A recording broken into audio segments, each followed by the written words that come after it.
Hello students, welcome back. Last कुछ videos में हमने पढ़ा था डायरेक्ट मेथड के बारे में। आज हम पढ़ेंगे इटरेटिव मेथड के बारे में। इटरेटिव मेथड भी दो टाइप्स के होते हैं, एक होता है गॉस सीडल, एक होता है हमारा गॉस जैकोबी। आज हम गॉस जैकोबी के बारे में पढ़ेंगे। तो हमारी कुछ इक्वेशन दे रखी होगी, हमारी ये 3 इक्वेशन दे रखी होगी, ये 4 दे देगा, मर्जी है। तो हमें इसको सॉल्व करना है।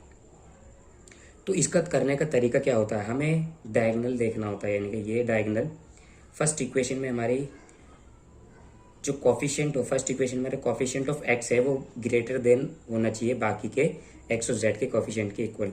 देखते हैं बड़ा है या नहीं है। 1 + 10 नहीं, ये बड़ा नहीं है। तो सेकंड इक्वेशन क्या है हमारी, सेकंड इक्वेशन में क्या होना चाहिए, जो वाई का कॉफिशिएंट है ना बाकी एक्स और जेड से बड़ा होना चाहिए। तो बड़ा है नहीं, ये भी बड़ा नहीं है। 5 + 1 ये भी बड़ा नहीं है। और थर्ड इक्वेशन में हमें z की कोफिशिएंट देखना होता है बाकी के 2 से, तो ये भी बड़ा नहीं है हमारा। तो हमें रीअरेंज करना पड़ेगा, यानी कि रीअरेंज क्या करना पड़ेगा, अगर मैं देखूं यहाँ पे x की वैल्यू बड़ी है बाकी 2 से, तो यानी कि 5 को मैं फर्स्ट पर रख रहा हूँ, सेकंड यानी कि y की वैल्यू 8 है बाकी 2 से, तो ये सेकंड पे, बाकी ये अपना आप ऑटोमेटिकली थर्ड पे हो जाएगी। तो रीअरेंज दीज इक्वेशंस, रीअरेंज कर दी मैंने। तो फर्स्ट पे क्या आ जाएगी मेरी, सेकंड इक्वेशन आ जाएगी। तो 5x - y + z = 14। ठीक है।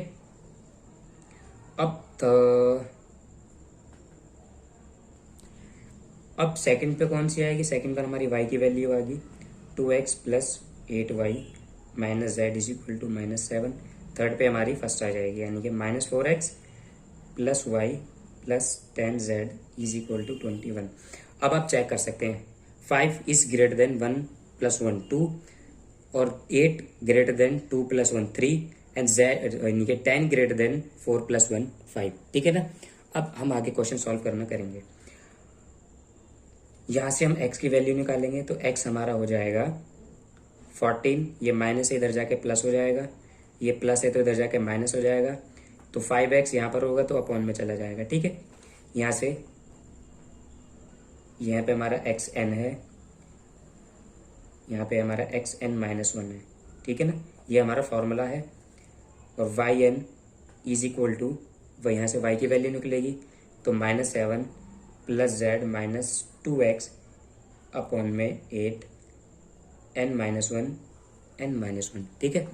यहाँ से हमारी z की वैल्यू निकल जाएगी, zn = 21 + 4xn - 1 + yn - 1 एंड 10। ठीक है। n मैंने इसलिए रखा क्योंकि यहाँ पे अगर n की वैल्यू मैं 0 रखूंगा तो x 0, तो ये ऑटोमेटिकली -1 तो नहीं होगा, तो यहाँ पे x की वैल्यू n रखूंगा तो 1 - 1 यहाँ x वो यानी कि y 0 z 0 z 0, तो ये सब 0 0 हो जाएंगे। और इनिशियल वैल्यू हमें क्वेश्चन में गिवन रहेगा, तो इनिशियल वैल्यू हमारी या तो क्वेश्चन में गिवन रहेगा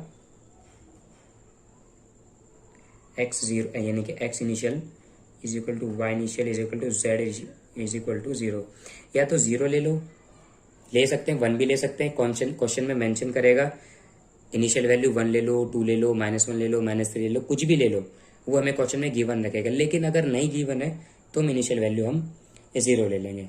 ठीक है ना। अब मैं यहाँ पर n की वैल्यू एंड n = 1, यहाँ पर मैं 1 रखूंगा तो x1,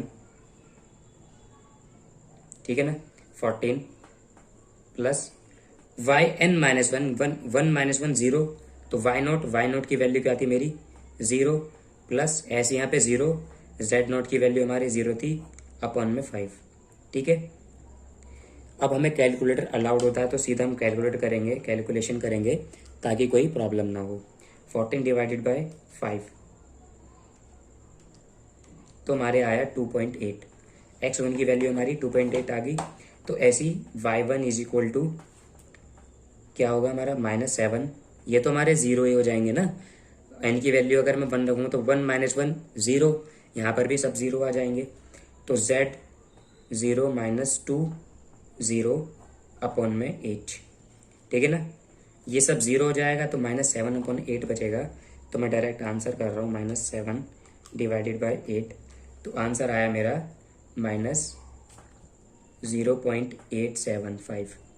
तो मुझे राउंड ऑफ करना है, यहाँ भी मेरी सिंगल 1 डिजिट है तो यहाँ भी मैं 1 डिजिट करूँगा, तो मेरा आंसर कुछ इस तरीके से आएगा 0.9 माइनस 0.9। ठीक है, अब मैं यहाँ Z1 की वैल्यू निकालूंगा।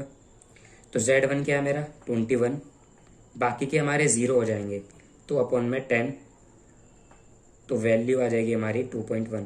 ठीक है ना, बाकी के ऑटोमेटिकली 0 आ जाएंगे। ठीक है ना, तो हमारी x1 की वैल्यू क्या आ गई हमारी 2.8, y1 की वैल्यू आ गई माइनस 0.9 और z1 की वैल्यू आ गई हमारी 2.1।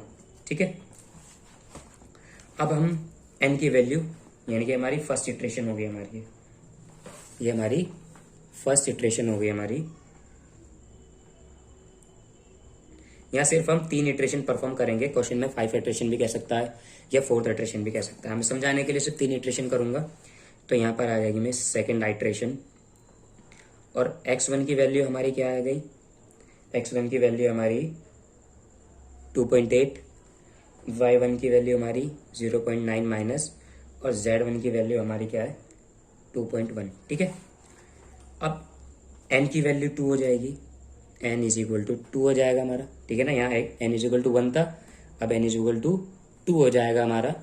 तो n इज इक्वल टू 2 हो जाएगा तो हमारी x2 हो जाएगी यहाँ पर, यानी कि x2 और 14।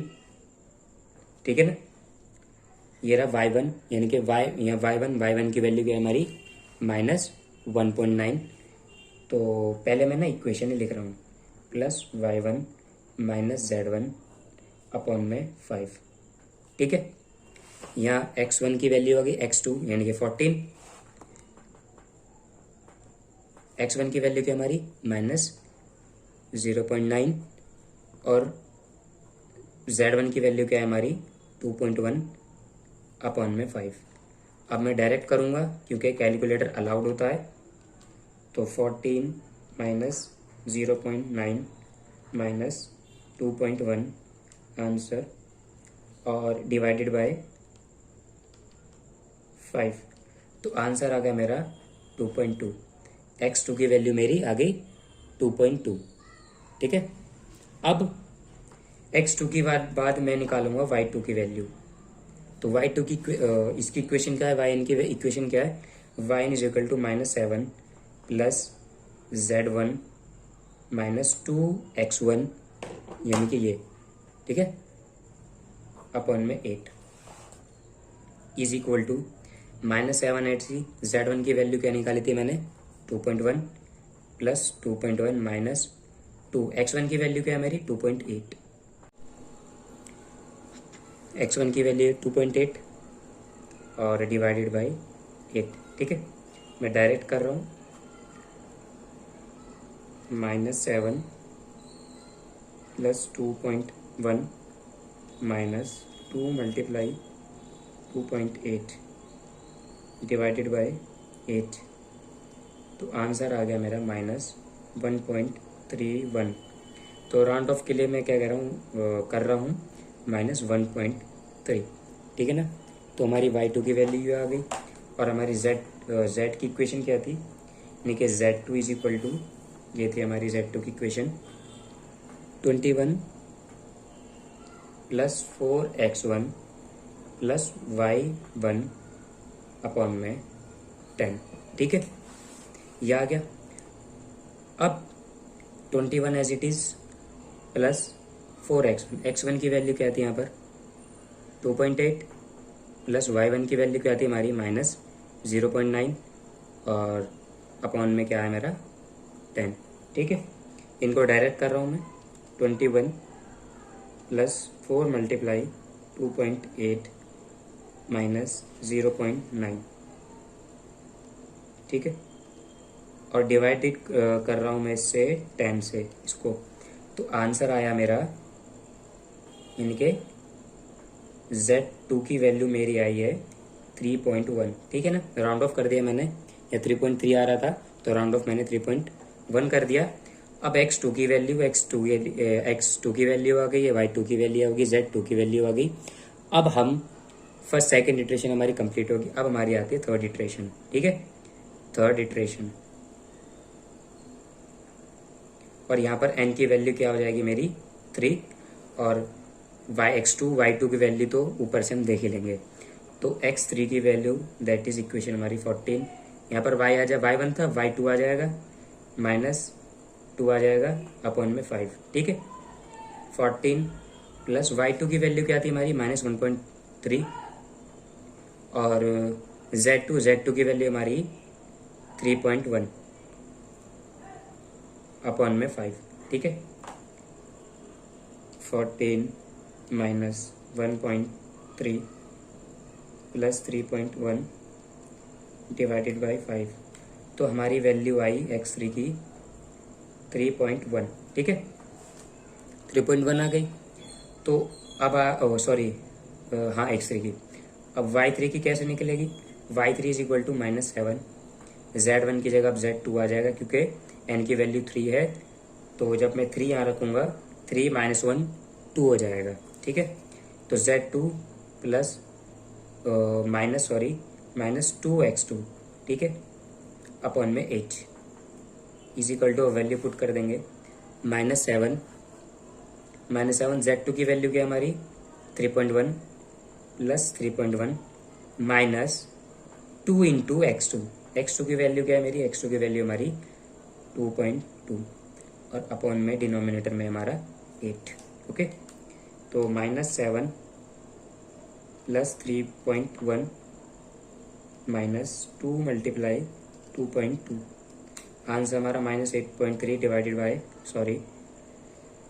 -7 plus 3.1 minus 2 multiply 2.2, answer divided करेंगे हम इसको 8 से, ठीक है। तो आंसर मेरा आया -1.0, ठीक है ना। 1 वो तो -1 ही आएगा क्योंकि 0 की कुछ वैल्यू नहीं होती, राउंड ऑफ में 3 है तो कर नहीं सकते, तो -1 आ गया।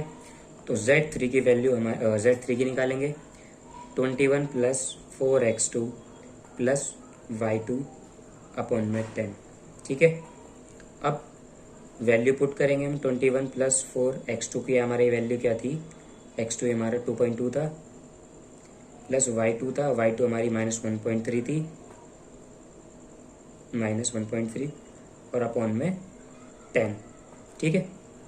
ये हो गया। अब इसको करेंगे हम, सॉल्व करेंगे 21 प्लस 4 मल्टीप्लाई 2.2 माइनस 1.3 और डिवाइडेड करेंगे हम इसको 10 से, डिवाइड करने पर हमारा आ गया 2.9, राउंड ऑफ करेंगे तो 5 का 9 हो जाएगा, तो 2.9 हो गया।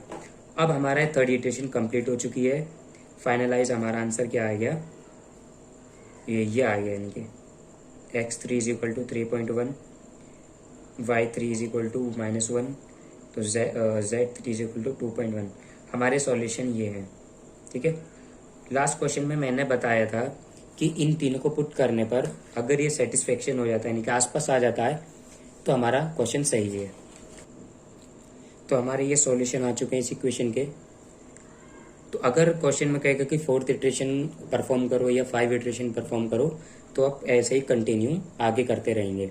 अगर वो मैंने तो 3 तक करें सिर्फ समझाने के लिए, आप 4 तक 5 तक कंटिन्यू कर सकते हैं। और नेक्स्ट वीडियो में हम पढ़ेंगे इसका सेकंड मेथड है गॉस सीडल, ठीक है ना। नेक्स्ट वीडियो जब आएगी तो इसका एक एग्जांपल और गॉस सीडल के बारे में उसके हम बताएंगे।